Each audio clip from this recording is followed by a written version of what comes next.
আসসালামু আলাইকুম এভরিওয়ান, আলহামদুলিল্লাহ ডিজিটাল মিটার রিপেয়ারিং এর পক্ষ থেকে আমি আজিম চলে আসলাম নতুন একটি ভিডিও নিয়ে। এটা দেখতে পাচ্ছেন ডিসকভার 125 নিউ এর একটা মিটার। এটাতে প্রবলেম হচ্ছে ডিসপ্লে, আর ডিসপ্লেগুলো এটাতে হচ্ছে একদম কমন একটা সমস্যা।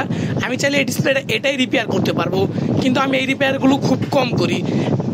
কাস্টমারদেরকে বলেন যে হালকা একটু বাজেট ইনক্রিজ করেন, করার পর হচ্ছে আমি নতুন একটা ডিসপ্লে দিই। কাজ করলে হয় কি, আপনি দেখা যায় 6 মাস 1 বছর পরে একটা প্রবলেম হতেই পারে, বাট নতুন ডিসপ্লে নিলে ইনশাল্লাহ 3 থেকে 4 বছর অনায়াসে ইউজ করতে পারবেন আপনারা।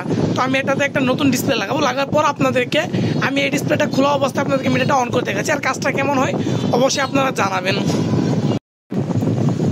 তো দেখতে পাচ্ছেন একদম অন ভিডিওতে জাস্ট 15 থেকে 20 মিনিটের ভিতরে একটা ডিসপ্লে চেঞ্জ করলাম। আর এটা হচ্ছে আপনার ডিসকভার 125, যেটা আপনাদের প্রথমে দেখলাম লেটেস্ট বাইকটা আছে। তো এটা ডিসপ্লে ছিল আপনার হচ্ছে ফার্স্টে এই যে এটা হচ্ছে বাইকের সাথে ছিল, আর এটার অবস্থাটা দেখতে পাচ্ছেন। আমি চাইলে রিপেয়ার করতে পারতাম, বাট হচ্ছে আমি রিপেয়ার করলাম না, নতুন একটা ডিসপ্লে দিয়ে দিলাম। আর কাজটা কেমন হলো অবশ্যই আপনারা জানাবেন। তো এখন হচ্ছে সুন্দর করে ফিটিং করবো, ফিটিং করার পর কাস্টমারকে হ্যান্ড ওভার করবো। যাদের এমন সমস্যা রয়েছে আমাদের সাথে যোগাযোগ করতে পারেন। আমাদের লোকেশন হচ্ছে ময়মনসিং স্টেশন রোড, আর আমাদের নাম্বার দেওয়া থাকবে, আপনারা আমাদের সাথে যোগাযোগ করে কাজ করতে পারেন কুরিয়ারের মাধ্যমে। আসসালামু আলাইকুম।